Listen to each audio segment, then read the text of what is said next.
bilang bahwa kalau pembahasan ADRT itu nggak cukup dalam waktu 1 jam 2 jam, bisa sampai 2 hari 3 hari.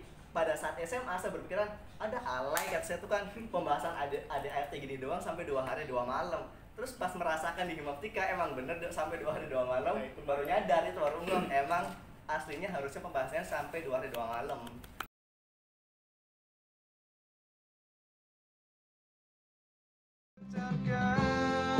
Potensimu untuk Himaptika.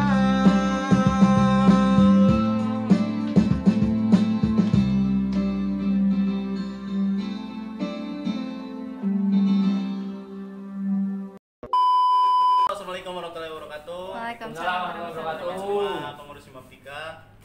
Kali ini ada konten baru yang dibuat oleh Himaptika Swagati, Himaptika UGJ ya, mengenai konten yang namanya adalah ngobar atau ngobrol bareng organisasi. Ya, konten baru ya. Itu konten baru yang dibuat karena kita melihat selama 2 bulan ini kan kita mengalami pandemi corona gitu. Jadi hampir selama 2 bulan ini itu tidak ada sama sekali kegiatan organisasi yang terlaksana. Jadi makanya kita harus membimbing melalui daring juga gitu. Ketika kuliah juga ada daring, maka organisasi juga harus ada daring. Itu sih tujuannya ya. Ini adalah part 1 ya, nanti akan ada beberapa part yang akan dibuat dengan beberapa materinya gitu. Di part pertama ini kita akan membahas tentang pengenalan organisasi dulu bersama salah seorang bintang tamu kali ini. Bintang tamu yang cukup terkenal di Himaptika gitu karena dia memiliki banyak fansnya katanya sih. Bohong gitu, bohong. Bukan bintang, Surya. Ya, bersama Suryana. Silakan Halo sapa. semuanya, assalamualaikum warahmatullahi wabarakatuh. Waalaikumsalam. Apa kabar teman-teman Himaptika? Baik. Tetap dalam keadaan sehat, terlebih dalam kondisi pandemi seperti ini. Amin, amin. Amin. Oh ya, itu yang suara di belakang itu adalah kru ya. Jadi Himaptika udah punya tim sendiri ya? Banyak. Punya tim YouTube-nya sendiri. Banyak kru juga di sini gitu. Oke, kita langsung aja ya Surya. Boleh. Di part 1 ini kan kita akan bahas tentang awal lah paling apa itu organisasi. Kan seorang Suryana itu kalau nggak salah pernah mengikuti organisasi di SMA juga gitu. Pernah. Itu Bahkan bisa sejak SMP juga pernah. Di SMP juga coba bisa diceritakan sedikit apa aja yang pernah diikutin. Kalau di SMP, saya awal pertama kali masuk di SMP tuh gayaan orang kecil tapi masuknya Paskibra. Itu karena emang saya suka banget sama Paskibra dari SD. Cuma Paskibra cuma sampai seleksi tim inti, setelah itu udah keluar karena capek ikut Paskibra, latihannya rutin terus seleksinya ketat segala macam lah. Masuk Paskibra itu kamu dan Masuk. katanya kecil. Masuk kan di Paskibra tuh tesnya ada 2, tes fisik sama tes ujian tulis. Ujian tulis sih lumayan gede nilainya, tapi tes fisik yang kecil. Sombong ya Pak? Iyalah, Aduh. harus sombong dong. Sombong itu bagian dari gaya hidup. It's the motherfucking Eagle Double G. Snoop Dogg. Terus abis Paskibra saya ikut pramuka di SMP. Pramuka itu juga nggak lanjut tuh, cuma sampai waktu itu kalau nggak salah pelantikan apa ya, rakit kalau nggak salah. Abis rakit itu nggak ikut lagi. Udah dapat kaosnya, kaos Partai, yang kaos PDH-nya tuh bukan partai dong, kaos PDH biar dipakai buat tiap kali latihan, tapi udah selesai. Udah pas Terus, SMP cuma 2 school. SMA gimana? Udah pas SMA mencoba lagi ikut Paskibra.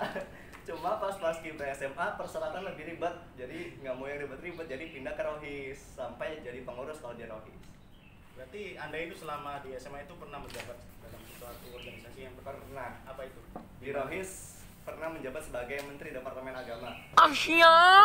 Itu kalau di Rohis tugasnya yang menyiapkan sholat Jumat di sekolah, yang menyiapkan jadwal khotib, menyiapkan jadwal keputeraan. Di sini juga ada kan Himaptika ya, keputeraan. Kalau yang pas angkatannya Rizky namanya KPK. Kemudian selanjutnya diganti jadi kajian muslimah ya. Angkatan kamu Karena juga kajian KPK? muslim. Iya. Itu terus tugasnya, oh iya di SMA juga kan ada, kalau Rohis tuh ada namanya Eskul Pildaduk, pilihan dari Duku Buntang. Itu yang menyiapkan juga Departemen Agama yang bekerja sama dengan OSIS. Beberapa tugasnya itulah. Nah, kan pernah mengikuti beberapa organisasi di SMA ya. Menurut Anda itu beda nggak sih antara SMA dengan kuliah itu organisasi? Beda banget. Kalau di SMA dulu pas SMA itu kayak apa ya, cuma kayak sebatas menjalankan tugas gitu aja, udah selesai. rapat sih emang rutin, tiap minggu rutin rapat, cuma yang ngomong itu aja, terus sistem rapatnya juga nggak kayak yang di kampus, nggak kayak Himaptika. Kalau menurut saya lebih rapi di Himaptika sistem rapatnya, karena itu kan di Himaptika ada beberapa yang ngasih opsi segala macam, terus ada yang ngasih penguatan segala macam gitu-gitu kan rapi, sampai dengan akhirnya menentukan keputusan. Kalau di SMA dulu nggak kayak gitu, yang ngomong ini terus pembahasan juga ngalor ngidul ibaratnya tuh, nggak fokus ke satu pembahasan dulu baru ke pembahasan lain. Nggak, kalau di SMA campur aduk lah pembahasannya, nggak teratur kalau di SMA. Terus di SMA itu nggak menekankan ADART ya, kalau yang saya lihat berdasarkan pengalaman saya, soalnya dulu pas di Rohis, di Eskul Rohis, pembahasan ADART itu dilaksanakan setelah acara malam. Tahu sendiri kan acara malam jam 1 sampai subuh. Itu kan udah pada ngantuk, udah nggak ada yang fokus buat bahas ADART, tapi itu tetap dilaksanakan. Dan pernah ada yang bilang juga, alumni Rohis tuh ya, bilang bahwa kalau pembahasan ADART itu nggak cukup dalam waktu 1 jam 2 jam, bisa sampai 2 hari 3 hari. Pada saat SMA saya berpikiran, ada alay kan saya tuh kan, pembahasan ADART gini doang sampai 2 hari 2 malam. Terus pas merasakan di Himaptika emang bener sampai 2 hari 2 malam, baru nyadar itu, baru emang aslinya harusnya pembahasannya sampai 2 hari 2 malam. Emang karena kan ADART itu menurut saya pedoman bagi setiap organisasi untuk menjalankan organisasi itu sendiri. Oke. Setelah lama organisasi di SMA gitu ya, atau di SMP dan SMA, Anda bosan nggak sih ketika udah sering organisasi, tapi kenapa Anda ikut lagi ke Himaptika gitu? Awal masuk kuliah saya jujur nggak mau ikut organisasi. Nah iya, kalau nggak salah sempet banget pas dulu kan, karena kalau nggak salah ada iming-iming diwajibkannya ikut. Enggak sih, itu. kalau dulu itu saya belum sempat, belum dengar yang diwajibkan. Emang niat awalnya saya pas awal masuk itu emang tujuannya pengen kuliah, benar-benar kuliah. Soalnya kan saya ngambil jurusannya matematika, yang bagi sebagian orang itu kan susah.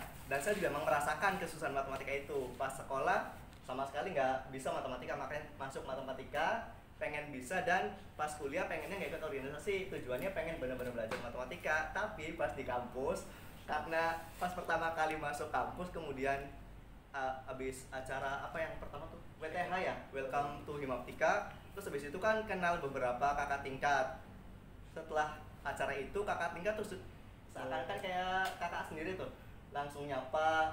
Pas itu inget banget sama Rizky juga, habis kuliah apa ya, terus disapa sama Kak Faisal. Waktu itu pertama kali disapa tuh sama Kak Faisal, diajak kenalan, ditanya asal sekolah dari mana, terus dulu ikut eskul apa. Itu awal mula tertarik dengan Himaptika, karena kakak tingkatnya asik-asik, yang pertama. Kemudian kedua juga pas baru masuk itu kan ada apa namanya, program KPK. Kalau yang dulu namanya keputrian itu kan mirip programnya dengan dulu pas saya di Rohis, jadi pengen coba ikutan juga. Jadi dari itu pengen masuk Himaptika. Cuma pas tingkat 1 juga sempet pas Gema ya. Saya ingat banget pas Gema kan tingkat 1 kan biasa jadi panitia partisipan. Iya. Saya kan masuk seksi peralatan. Nah saya itu ngajak Rahyudi buat masuk peralatan, tapi sayangnya jarang hadir sendiri. Itu kan soalnya pas Gema, tiap kali saya datang di sini tuh nggak ada acara lomba-lombanya tuh, cuma pas beres-beres doang. Jadi kan bosen ya, tiap kali datang beres-beres, ya udah aja nggak usah datang sampai penutupan. Berarti Anda datangnya nggak tepat kayaknya. Ketika harinya libur malah datang. Jadi kan suruh beres-beres, capek kan, ya udah aja lah Pak, nggak usah datang lagi ke sononya. Tapi kan tadi kan cerita bahwasanya sempat males gitu ya istilahnya ya. Iya. Awal-awal pertama kali tetap aja males mah pasti ada gitu. Nah, tapi kenyataannya ketika melaju kan jadinya banyak sekali beban yang dipegang oleh kamu gitu. Nah itu menurut kamu gimana di Himaptika itu sendiri?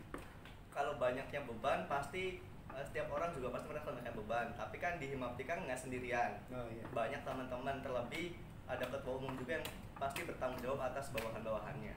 Jadi nggak usah takut sih, nggak bermasalah juga ya, bermasalah. Anda ya.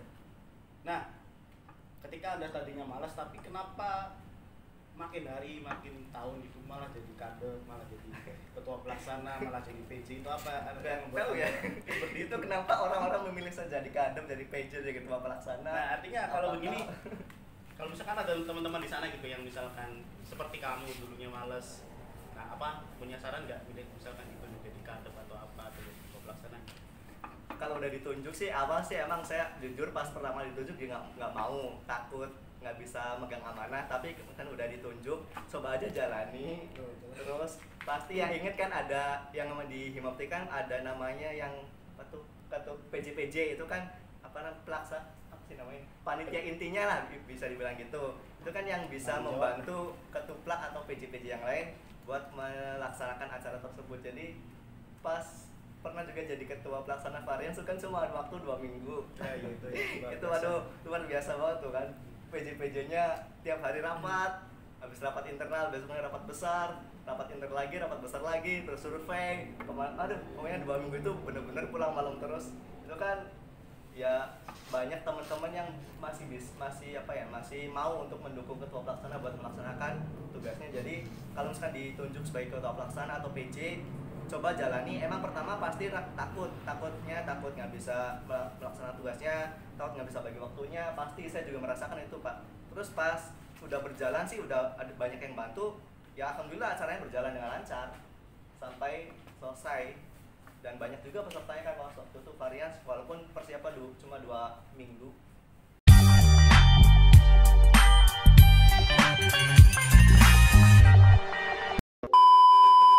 Nah, berarti secara tadi kan kamu pernah mengalaminya hal yang istilahnya sangat membuat capek sekali gitu ya, sama sangat menyenangkan gitu. Tapi kesimpulannya disarankan gak sih untuk masuk Himaptika itu? Disarankan banget kalau kata saya. Soalnya dulu bedanya kalau pas SMA saya ikut eskul tuh kayak nggak ada perubahan. Kan dulu pas sebelum masuk organisasi saya ke lingkungan baru atau ke orang baru pasti nggak berani nyapa duluan. Pokoknya susah untuk bersosialisasi. Tapi semenjak masuk organisasi terutama di kampus di Himaptika lebih berani untuk bersosialisasi dengan lingkungan baru. Jadi untuk teman-teman apalagi nanti calon mahasiswa baru di Matematika Unswagati, jangan sampai nggak ikut Himaptika karena pengaruhnya tuh pasti besar banget. Dan karena kan nanti pas kalau di pendidikan matematika kan pasti ada program PPL. Nah, itu kan praktek ngajar kita di depan kelas. Nah, ikut Himaptika pasti salah satu membantu cara kita buat bisa ngomong di depan kelas tuh ikut Himaptika. Berarti sangat dilatih sekali ya? Sangat dilatih. Soft skillnya kan soft skillnya nggak bisa didapat di kelas perkuliahan. Di kelas cuma dapat ilmu pengetahuan tentang matematikanya aja, tapi untuk bersosialisasi dengan lingkungan, berdiskusi dengan orang-orang baru, dengan kelompok, itu di Himaptika dapat.